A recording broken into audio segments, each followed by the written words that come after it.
Brace த Lord. இந்த வீடியோவை கடைசி வரை ஸ்கிப் பண்ணாமல் பாருங்கள்.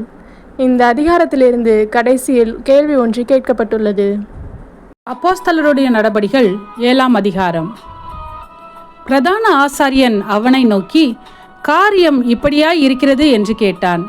அதற்கு அவன், சகோதரரே, பிதாக்களே, கேளுங்கள். நம்முடைய பிதாவாகிய ஆபிரகாம் காரானூரிலே குடியிருக்கிறதற்கு முன்னமே மெசபதோமியா நாட்டிலே இருக்கும்போது மகிமையின் தேவன் அவனுக்கு தரிசனமாகி, நீ உன் தேசத்தையும் உன் இனத்தையும் விட்டு புறப்பட்டு நான் உனக்கு காண்பிக்கும் தேசத்துக்கு வா என்றார். அப்பொழுது அவன் கல்தேயர் தேசத்தை விட்டு புறப்பட்டு காரானூரிலே வாசம் பண்ணினான். அவனுடைய தகப்பன் மரித்த பின்பு அவ்விடத்தை விட்டு நீங்கள் இப்பொழுது குடியிருக்கிற இத்தேசத்திற்கு அவனை அழைத்து கொண்டு வந்து குடியிருக்கும்படி செய்தார். இதிலே ஒரு அடி நிலத்தையாகிலும் அவனுடைய கையாட்சிக்கு கொடாமல் இருக்கையில், அவனுக்கு பிள்ளை இல்லாதிருக்கும்போது உனக்கும் உனக்கு பின்வரும் உன் சந்ததிக்கும் இதை சுதந்திரமாக தருவேன் என்று அவனுக்கு வாக்குத்தத்தம் பண்ணினார். அந்தபடி தேவன் அவனை நோக்கி, உன் சந்ததியார் அந்நிய தேசத்தில் சஞ்சரிப்பார்கள். அத்தேசத்தார் அவர்களை அடிமைகளாக்கி 400 வருஷம் துன்பப்படுத்துவார்கள். அவர்களை அடிமைப்படுத்தும் ஜனத்தையோ நான் ஆக்கினைக்குட்படுத்துவேன். அதற்கு பின்பு அவர்கள் புறப்பட்டு வந்து இவ்விடத்திலே எனக்கு ஆராதனை செய்வார்கள் என்றார்.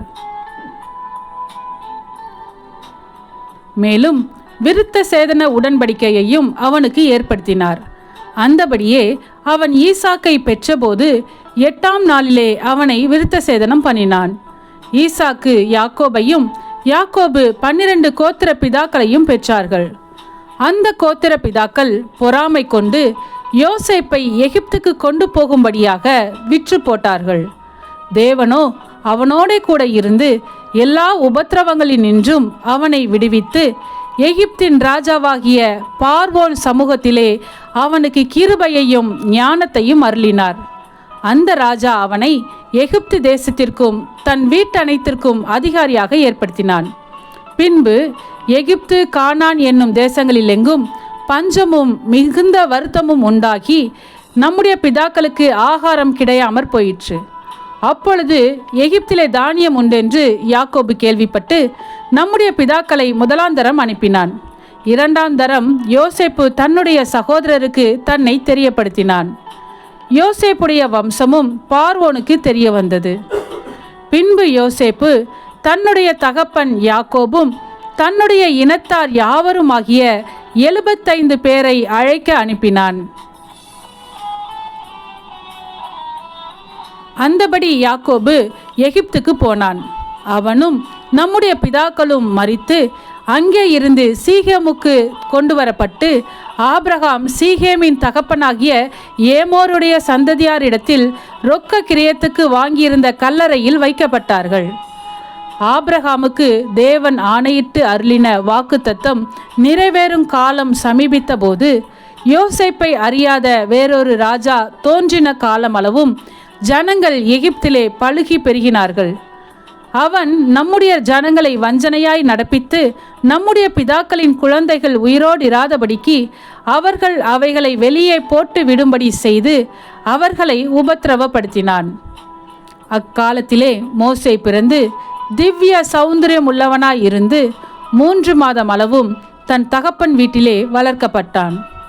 அவன் வெளியே போட்டுவிடப்பட்ட போது பார்வோனுடைய குமாரத்தி அவனை எடுத்து தனக்கு பிள்ளையாக வளர்த்தாள். மோசே எகிப்தியருடைய சகல சாஸ்திரங்களிலும் கற்பிக்கப்பட்டு வாக்கிலும் செய்கையிலும் வல்லவனானான். அவனுக்கு 40 வயதான போது இஸ்ரவேல் புத்திரராகிய தன்னுடைய சகோதரரை கண்டு சந்திக்கும்படி அவனுடைய இருதயத்தில் எண்ணம் உண்டாயிற்று. அப்பொழுது அவர்களில் ஒருவன் அநியாயமாய் நடத்தப்படுகிறதை அவன் கண்டு அவனுக்கு துணை நின்று எகிப்தியனை வெட்டி துன்பப்பட்டவனுக்கு நியாயம் செய்தான். தன்னுடைய கையினாலே தேவன் தங்களுக்கு இரட்சிப்பை தருவார் என்பதை தன்னுடைய சகோதரர் அறிந்து கொள்வார்கள் என்று அவன் நினைத்தான். அவர்களோ அதை அறியவில்லை. மறுநாளிலே சண்டை பண்ணி கொண்டிருக்கிற 2 பேருக்கு அவன் எதிர்பட்டு மனுஷரே, நீங்கள் சகோதரராய் இருக்கிறீர்கள், ஒருவருக்கொருவர் அநியாயம் செய்கிறதென்ன என்று அவர்களை சமாதானப்படுத்தும்படி பேசினான். பிறனுக்கு அநியாயம் செய்தவன் அவனை பிடித்து தள்ளி, எங்கள் மேல் அதிகாரியாகவும் நியாயாதிபதியாகவும் உன்னை ஏற்படுத்தினவன் யார்? நேற்று நீ அந்த எகிப்தியனை கொன்றது போல என்னையும் கொன்று போட மனதாய் இருக்கிறாயோ என்றான். இந்த வார்த்தை நிமித்தம் மோசே ஓடிப்போய் மீதியான் தேசத்திலே சஞ்சரித்து கொண்டிருந்தான். அங்கே இருக்கும்போது அவனுக்கு 2 குமாரர்கள் பிறந்தார்கள்.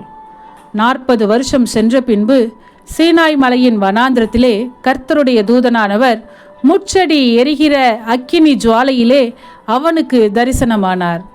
மோசே அந்த தரிசனத்தை கண்டு அதிசயப்பட்டு அதை உற்று பார்க்கும்படி சமீபித்து வருகையில், நான் ஆபிரகாமின் தேவனும் ஈசாக்கின் தேவனும் யாக்கோபின் தேவனுமாகிய உன் பிதாக்களுடைய தேவனாய் இருக்கிறேன் என்று கர்த்தர் திருவுளம் பற்றின சத்தம் அவனுக்கு உண்டாயிற்று. அப்பொழுது மோசே நடுக்கமடைந்து உற்று பார்க்க துணியாமல் இருந்தான். பின்னும் கர்த்தர் அவனை நோக்கி, உன் பாதங்களில் இருக்கிற பாதரட்சைகளை கலற்றி போடு, நீ நிற்கிற இடம் பரிசுத்த பூமியாய் இருக்கிறது. எகிப்தில் இருக்கிற என் ஜனத்தின் உபத்திரவத்தை நான் பார்க்கவே பார்த்து அவர்கள் பெருமூச்சை கேட்டு அவர்களை விடுவிக்கும்படி இறங்கினேன். ஆகையால் நீ வா, நான் உன்னை எகிப்திற்கு அனுப்புவேன் என்றார். உன்னை அதிகாரியாகவும் நியாயாதிபதியாகவும் ஏற்படுத்தினவன் யார் என்று சொல்லி அவர்கள் மறுதலித்திருந்த இந்த மோசேயை தானே தேவன் முட்செடியில் அவனுக்கு தரிசனமான தூதனாலே தலைவனாகவும் மீட்பனாகவும் அனுப்பினார். இவனே அவர்களை அங்கே இருந்து அழைத்து கொண்டு வந்து எகிப்து தேசத்திலேயும் சிவந்த சமுத்திரத்திலேயும் 40 வருஷ காலமாய் வனாந்திரத்திலேயும் அற்புதங்களையும் அடையாளங்களையும் செய்தான். இஸ்ரவேல் புத்திரரை நோக்கி, உங்கள் தேவனாகிய கர்த்தர் உங்கள் சகோதரரில் இருந்து என்னை போல ஒரு தீர்க்கதரிசியை உங்களுக்காக எழும்ப பண்ணுவார், அவருக்கு செவி கொடுப்பீர்களாக என்று சொன்னவன் இந்த மோசேயே. சீனாய் மலையில் தன்னுடனே பேசின தூதனோடும் நம்முடைய பிதாக்களோடும் கூட வனாந்திரத்திலே சபைக்குள் இருந்தவனும் நமக்கு கொடுக்கும்படி ஜீவ வாக்கியங்களை பெற்றவனும் இவனே. இவனுக்கு நம்முடைய பிதாக்கள் கீழ்ப்படிய மனதாயிராமல் இவனை தள்ளிவிட்டு தங்கள் இருதயங்களிலே எகிப்துக்கு திரும்பி ஆரோனை நோக்கி, எகிப்து தேசத்திலிருந்து எங்களை அழைத்து கொண்டு வந்த அந்த மோசேக்கு என்ன சம்பவித்ததோ அறியோம். ஆதலால் எங்களுக்கு முன் செல்லும் தெய்வங்களை எங்களுக்கு உண்டு பண்ணும் என்று சொல்லி அந்நாட்களில் ஒரு கன்றுக்குட்டியை உண்டு பண்ணி அந்த விக்கிரகத்திற்கு பலியிட்டு தங்கள் கையின் கிரியைகளில் களி கூர்ந்தார்கள். அப்பொழுது தேவன் அவர்களை விட்டு விலகி வான சேனைக்கு ஆராதனை செய்ய அவர்களை ஒப்பு கொடுத்தார்.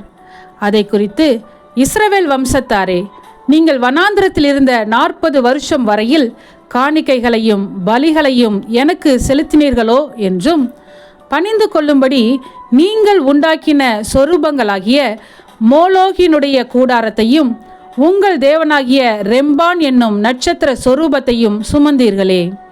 ஆகையால் உங்களை பாபிலோனுக்கு அப்புறத்திலே குடிபோக பண்ணுவேன் என்றும் தீர்க்கதரிசிகளின் புத்தகத்தில் எழுதியிருக்கிறதே. மேலும் நீ பார்த்த மாதிரியின்படியே சாட்சியின் கூடாரத்தை உண்டு பண்ணுவாயாக என்று மோசையுடனே பேசினவர் கட்டளையிட்ட பிரகாரமாக அந்த கூடாரம் வனாந்திரத்திலே நம்முடைய பிதாக்களோடு இருந்தது. மேலும் யோசுவாவுடனே கூட நம்முடைய பிதாக்கள் அதை பெற்றுக்கொண்டு தேவன் அவர்களுக்கு முன்பாக துரத்திவிட்ட புறஜாதிகளுடைய தேசத்தை அவர்கள் கட்டிக்கொள்கையில் அதை அந்த தேசத்தில் கொண்டு வந்து தாவீதின் நாள் வரைக்கும் வைத்திருந்தார்கள். இவன் தேவனிடத்தில் தயவு பெற்றபடியினால் யாக்கோபின் தேவனுக்கு ஒரு வாசஸ்தலத்தை தான் கட்ட வேண்டும் என்று விண்ணப்பம் பண்ணினான். சாலமோனோ அவருக்கு ஆலயத்தை கட்டினான். ஆகிலும் உன்னதமானவர் கைகளினால் செய்யப்பட்ட ஆலயங்களில் வாசமாயிரார். வானம் எனக்கு சிங்காசனமும் பூமி எனக்கு பாதப்படியுமாய் இருக்கிறது. எனக்காக நீங்கள் எப்படிப்பட்ட வீட்டை கட்டுவீர்கள்? நான் தங்கியிருக்கத்தக்க ஸ்தலம் எது? இவைகள் எல்லாவற்றையும் என்னுடைய கரம் உண்டாக்கவில்லையா என்று கர்த்தர் உரைக்கிறார் என்று தீர்க்கதரிசி சொல்லியிருக்கிறானே. வணங்கா கழுத்துள்ளவர்களே, இருதயத்திலும் செவிகளிலும் விருத்த சேதனம் பெறாதவர்களே, உங்கள் பிதாக்களைப் போல நீங்களும் பரிசுத்த ஆவிக்கு எப்பொழுதும் எதிர்த்து நிற்கிறீர்கள். தீர்க்கதரிசிகளில் யாரை உங்கள் பிதாக்கள் துன்பப்படுத்தாமல் இருந்தார்கள்? நீதிபரருடைய வருகையை முன்னறிவித்தவர்களையும் அவர்கள் கொலை செய்தார்கள். இப்பொழுது நீங்கள் அவருக்கு துரோகிகளும் அவரை கொலை செய்த பாதகருமாய் இருக்கிறீர்கள்.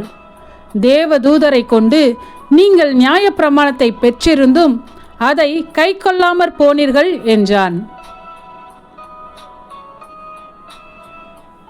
இவைகளை அவர்கள் கேட்டபொழுது மூர்க்கமடைந்து அவனை பார்த்து பல்லை கடித்தார்கள்.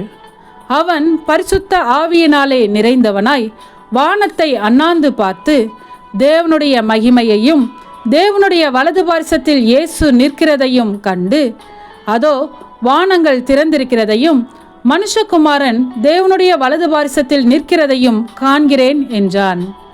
அப்பொழுது அவர்கள் உரத்த சத்தமாய் கூக்குரலிட்டு தங்கள் காதுகளை அடைத்து கொண்டு ஒருமனப்பட்டு அவன் மேல் பாய்ந்து அவனை நகரத்துக்கு புறம்பே தள்ளி அவனை கல்லெறிந்தார்கள். சாட்சிக்காரர் தங்கள் வஸ்திரங்களை கலற்றி சவுல் என்னப்பட்ட ஒரு வாலிபனுடைய பாதத்தின் அருகே வைத்தார்கள். அப்பொழுது கர்த்தராகிய இயேசுவே, என் ஆவியை ஏற்றுக்கொள்ளும் என்று ஸ்தேவான் தொழுது கொள்கையில் அவனை கல்லெறிந்தார்கள். அவனோ முழங்கார்படியிட்டு, ஆண்டவரே, இவர்கள் மேல் இந்த பாவத்தை சுமத்தாதிரும் என்று மிகுந்த சத்தமிட்டு சொன்னான். இப்படி சொல்லி நித்திரையடைந்தான். ஆமென். இன்றைய கேள்வி: யாக்கோபின் தேவனுக்கு ஒரு வாசஸ்தலத்தை தான் கட்ட வேண்டும் என்று விண்ணப்பம் பண்ணினவன் யார்? உங்கள் பதிலை கமெண்ட் பண்ணுங்க. சத்தியத்தையும் அறிவீர்கள், சத்தியம் உங்களை விடுதலையாக்கும். இந்த வசனத்தின்படி அநேகர் சத்தியத்தை அறிந்து விடுதலையாக்கப்பட இந்த சேனலை லைக் செய்யுங்கள், அநேகருக்கு ஷேர் பண்ணுங்கள். ஜீவ வார்த்தையை தினமும் கேட்க சப்ஸ்கிரைப் செய்யுங்கள்.